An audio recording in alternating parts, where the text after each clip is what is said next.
Now on CoastTV News. A Millsboro parent raising concerns about her daughter's treatment. The faces of two men charged with a felony hate crime. Cheaper housing. Milton Planning and Zoning talks affordability and more options for living in the town. The temps will continue to soar higher than usual. More on that coming up. This is CoastTV News at 5. A state complaint over a student's treatment. Good evening. I'm Madeline Overturf. And I'm Charlie Sakaitis. Welcome to our News at 5. We begin tonight with a Millsboro mother filing a complaint over the treatment of her daughter at East Millsboro Elementary School. It's our top story tonight at 5. We're going to introduce you to Tammy Johnson. She says her daughter has disorders that require special accommodations. Coast TV News reporter Anna Sophia Roman is in the newsroom. Anna Sophia, Johnson tells you her daughter's state-mandated education plan was not followed.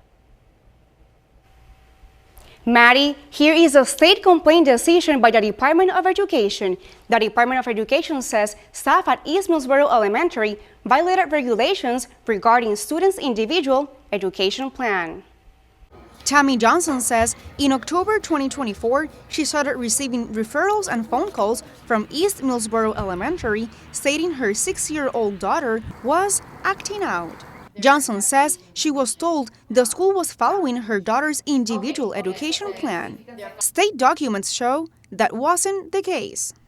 One stated that it was a fire drill and she acted out and they had to restrain her. Well, part of her IEP is transitioning and loud noises, where she has to be prepared and notified before certain things happen, and they have to remove her earlier, which they did not. In a statement to Coast TV, the Indian River School District says, quote, "We take our responsibility to support the needs of all students within the Indian River School District very seriously." But Johnson says her daughter was restrained over 10 times in cases she thinks it could have been preventable. Now when she gets dysregulated in class and they remove her to take her to the reflection room, she makes that room now as the restraint room in her mind. So now when she gets dysregulated and they are taking her into, she knows, into the reflection room, she now starts to bang her head, which causes them to have to restrain her again, which I totally understand because she's harming herself. But now it's due to being traumatized by being restrained from the beginning. The district says they, quote, have been working closely with the parent to resolve this situation while also addressing any compliance concerns noted in the decision. But Johnson is not convinced.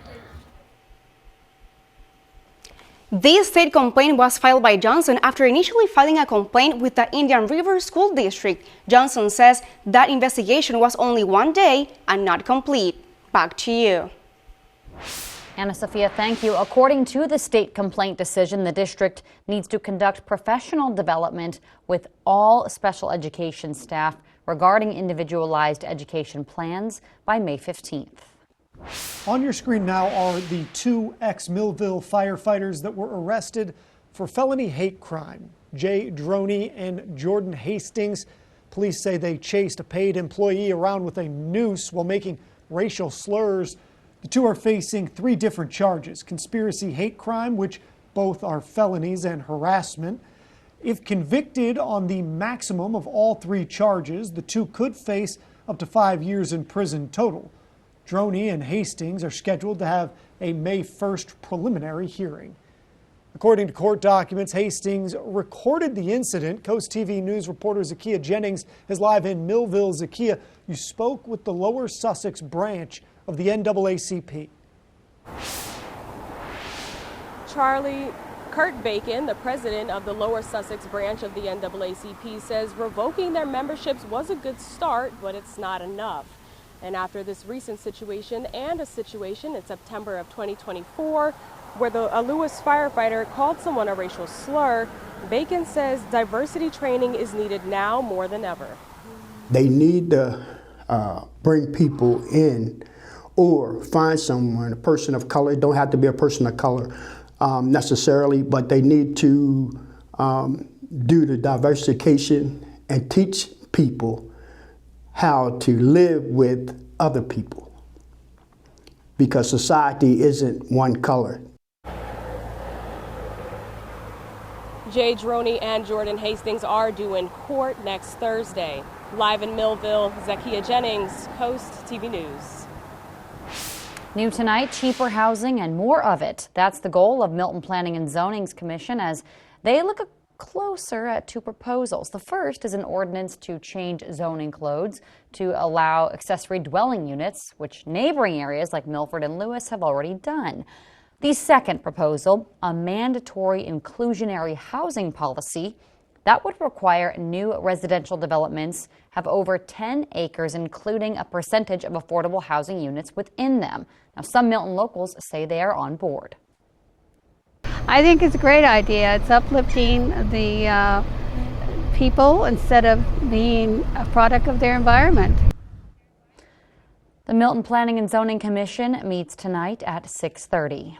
In February, the Affordable Housing Ad Hoc Committee sent over 8 different recommendations to the Planning and Zoning Commission for affordable housing in Milton. Just some include providing at Town Hall an informational kiosk, including programs for homeowners that provide financial assistance for the repairs or the reconstruction of homes. The committee also recommends to designate a town employee with the responsibility to make locals aware of programs. Mother Nature gave the gift of sunshine on this Earth Day. People in Ocean Pines marked the occasion with a cleanup partnership with Beach Heroes OC. Pat Ryan Garcia, who chairs Ocean Pines Environment and Natural Assets Advisory Committee, thought what better time to hold a cleanup than Earth Day.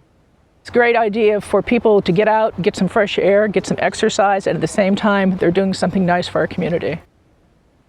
Beach Heroes OC partners with other local organizations for other Earth Day events, one being the semi-annual community cleanup at Worcester County Library this Saturday. And this brings us to our Coast TV poll. We want to know, what's your favorite way to give back to nature? Let's take a look at the results so far. I'm excited for this one.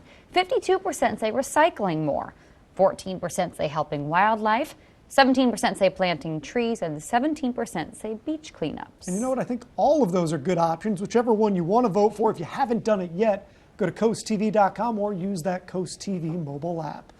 Now let's take a live look into Ocean City. Looks like a nice day out there, but we need to find out a little more from our First Alert Chief Meteorologist, Paul Williams. Paul, what do you see? Well, I see Mother Earth actually helping us out with giving us a very warm, mild day. In fact, we were so warm, we warmed to 83 degrees. I usually don't start off with a daily almanac. It's a really boring looking graphic, but today it has something interesting because we got up to 83 degrees. 69 is the norm, but 89 was the record set in 1979. So we were in the range of trying to reach for a record high. Right now we're at 65 in Rehoboth, but take a look at this, 82 right now in Georgetown as well as Seaford, 80 degrees right now in Delmar, 83 Redden, 81 for us actually in Milton. Now, as you take a look at our dry tech camera in Ocean City, we're at 59 degrees there, so you're cooler along the coast and warmer as you go inland. And we anticipate for Ocean City specifically, we're going to stay in the 60s really for the rest of the night. Now, as far as the amount of rain that we've had thus far, interestingly, we're still ahead of the pace for this month thus far, about almost a full inch for us. But as far as the year is concerned, we're 2 3/4 beyond our normal total, which actually helped bring us out of the depths of abnormally dry and drought conditions. Now, coming up, we're going to be talking more about temperatures soaring above the norm for this time of the year. But for right now, back to you. All right, Paul. Thank you. New at 5, to mark the passing of Pope Francis, Delaware Governor Matt Meyer has ordered flags at all state-owned buildings and facility to be at half staff until sunset on Saturday. In a statement, Meyer said in part, quote, Delaware mourns the passing of His Holiness Pope Francis, a revolutionary spiritual leader whose grace, humility, and unwavering compassion transformed lives and inspired hearts across the globe. Pope Francis's funeral will be held at 4 a.m. Eastern Time on Saturday. Francis is currently lying in an open coffin in the Chapel of Santa Marta residence, where he lived during his papacy. His coffin will be taken from there to St. Peter's Basilica on Wednesday morning, where he will lie in state. Cardinals and then the wider public able to visit his coffin to pay their respects. The turmoil around President Trump's tariffs will likely drag down economic growth in the U.S. and around the globe. That's according to a forecast from the International Monetary Fund. Karen Kaifa shows us how the stark warning comes as the White House says progress is being made on trade talks. The International Monetary Fund said that the uncertainty around President Donald Trump's tariffs and the levies U.S. trade partners used to hit back will likely deal a blow to the global economy and especially slash U.S. economic growth. The forecast in line with what economists and Wall Street have warned. This is, I think, being perceived by economists and investors around the world as the biggest own goal in soccer terms, the biggest self-inflicted sort of blunder in economic policy making in many, many, many years. Wall Street has been eager for signs of progress on any trade deals, but especially with China. The White House said Tuesday things are moving. There have now been 18 proposals in more than 100 countries around the world who are wanting to make a deal with the United States of America. And the president and the administration are setting the stage for a deal with China. Adding to market anxiety, President Trump's recently ramped up pressure on Federal Reserve Chairman Jerome Powell and the independent central bank to cut interest rates. The Fed is supposed to be insulated from short-term political considerations so that it is free to do what's best for the economy in the medium and long term. That includes keeping inflation stable and low. It also means keeping unemployment low as well. Meanwhile, gold briefly hit a fresh record high on Tuesday. Investors typically flock to gold as a safe haven in uncertain economic times as the U.S. dollar grows weaker. In Washington, I'm Karen Kaifa. Protecting Delaware wildlife, the updated plan DENREC is crafting to serve as a guide to manage habitats. Summer-like temps are now creating a bad byproduct in the form of pollen problems. I'll have a detailed report on the pollen and why you're sneezing and wheezing coming up. Local waterways in Salisbury soon to be cleaned up. What city officials need to remove from these waters, that's up next. This is Coast TV News at 5. The city of Salisbury is launching a new effort to clean up local waterways. Starting next month, field operation crews will treat Shoemaker Pond and other spots to fight hydrilla and other harmful algae blooms because both can threaten fish and even human health. The city is going to use approved herbicides and algicides with follow-up treatments that are based on severity. One local fisherman says they're actually kind of skeptical, though, of that method being used. I did fish in Shoemaker when I was a kid, but I've always, from adults growing up to now, nobody's going to eat out of there. And I hate harmful chemicals. I'm all with everybody nowadays with all natural stuff. Important to note here that a city spokesperson says the chemicals involved are approved. The city says it'll monitor progress and continue treatments each year if needed in Salisbury.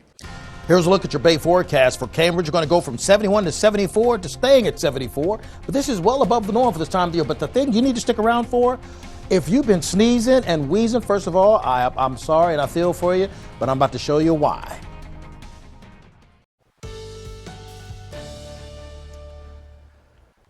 You know what comes with summertime? Beautiful sunshine, warmer conditions, but also a little side thing that comes with it, more pollen. And it's already flourishing in our area. And I'll show you just how bad it has become so early in the game. Our tunnel razor camera, we're looking very clear at this point. And Lewis holding at a very warm 79, but we're going to drop down to 66 as early as 9 o'clock with partly cloudy skies.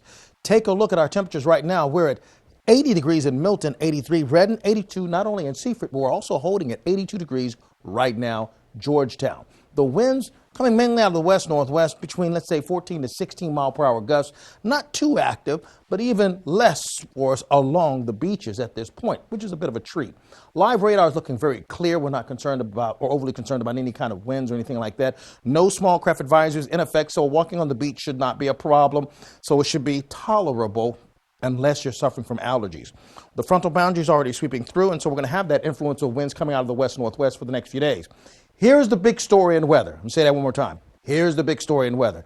Not dust and dander, that's at a low level. Grass is at a moderate level. Trees are at a high level, and mold is at a very high level. If you're sensitive to mold, or you're really having allergy problems for today, or you've never had it before and now you are, chances are you're sensitive to mold. Now with the trees, I wanted to break down to all the different trees to see what's happening. And from Tuesday going into Wednesday, we're not seeing much of a difference from today going into tomorrow. So we're at high levels with birch, ash, as well as oak. We're still looking at it continue to be problematic for us. Now, we have temperatures in the 70s for us. We're looking at 75 in Cambridge for Wednesday, and we're looking at temperatures in the 60s for Chincoteague. For Wednesday morning, we have temperatures in the 50s to start it off, and then we'll warm to about 70 degrees and hover in the mid-60s most of the day. Not a bad day for a springtime day. 45, mid-40s inland areas on Tuesday. In the morning time in places like Long Neck, we'll warm to 75 in Georgetown, 76 in Ellendale for the northern portions of our viewing area. Most southern portion, we start off cloudy in places like Ocean Pines, Ocean City, Berlin, and Newark, 59 degrees, but we will warm to the upper 60s and then 70s over towards Princess Anne as well as Salisbury, but 54 in Ocean City. But we're staying mild regardless. Now, as far as precipitation is concerned, because that's what we want to see what's happening. Well, we have about a 48% chance of rain for Saturday, and that jumps out when you think about how low the other days are going to be. So when you take a look at Chincoteague as well as Assateague, you'll notice that we see the moisture building up, but not necessarily dealing with rain by Friday. We go from 62 to 68 for Friday in Fenwick Island, and then in Lewis we go from 64 to 68 to 69. More sunshine on Thursday, cloudy on Friday. So for tonight, partly cloudy skies and a bit of a late chill, but a slight chill. Nothing that's going to be something you have to prepare for. Above normal temperatures in the 70s for tomorrow, and then we anticipate 74 and summer-like groove going for us on Thursday with more sunshine and a little bit more in the way of warm.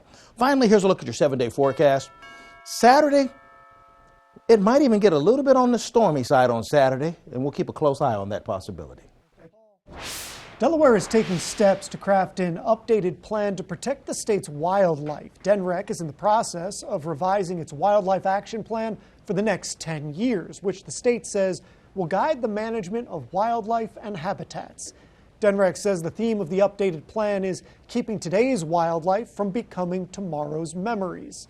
The public does have the chance to share their thoughts on a new plan at upcoming informational sessions in both July and August. And to learn more about the Wildlife Action Plan, you can visit CoastTV.com. Friday and Saturday, head over to the Harrington Fairgrounds for the DSN Outdoors Expo. It's free, family-friendly, 3 to 8 on Friday and 10 to 4 on Saturday. The Outdoors Expo is your one-stop shop for everything outdoor. Coming up, scrolling, but not for long, why a new survey says fewer teens are spending time on social media. Stay tuned on Coast TV News at 5. You know, I'm surprised to be telling you guys this. Social media appears to be losing some of its charm among younger generations. 48% of teenagers say online platforms have a, quote, mostly negative effect on their peers, according to Pew Research and their Center survey. That's an increase of 16% compared to 2022. Only 11% say social media is mostly positive for young men and women. 44% of teens also say they're now spending less time on their phones in general. Walgreens has agreed to pay the government $300 million to settle an opioid lawsuit with the Justice Department. The pharmacy is alleged to have illegally filled millions of invalid prescriptions for controlled substances. The company then sought payment for many of those invalid prescriptions through federal health care programs. If Walgreens is sold, merged, or transferred before fiscal year 2032, the pharmacy would owe the government an additional $50 million. Coming up tonight on the Delmarva Sports Network at 8:30, it's men's lacrosse at St. Mary's taking on Salisbury University. Then catch that final score at 10:30. Also, Into the Trenches, it's back for its third season this year. We follow Cape Henlopen, the Vikings football team, fresh off their first state championship appearance in 40 years. Into the Trenches premieres Thursday, April 24th at 7:30 on DSN and DSN+. Here's one more live look into Ocean City. Actually, that's Lewis, and we'll have a check on our forecast after this. Our Tyndall's casual furniture camera dropping to 70 degrees in Laurel. Listen, our giveaway winner, Janice Hennings of Millsboro. Congratulations, courtesy of Paul Davis Restoration. Your forecast is just a call away, sponsored by the law offices of Brockstead, Madalis, and Federico. And finally, here's a look at your exclusive 10-day forecast, staying above the norm for the next few days in a row. Thank you, Paul, and thanks for joining us here for Coast TV News at 5. For more news, more local weather, download our Coast TV News app. Inside Edition is up next. And we're going to see you later tonight for Coast TV News at 6. Have a great evening.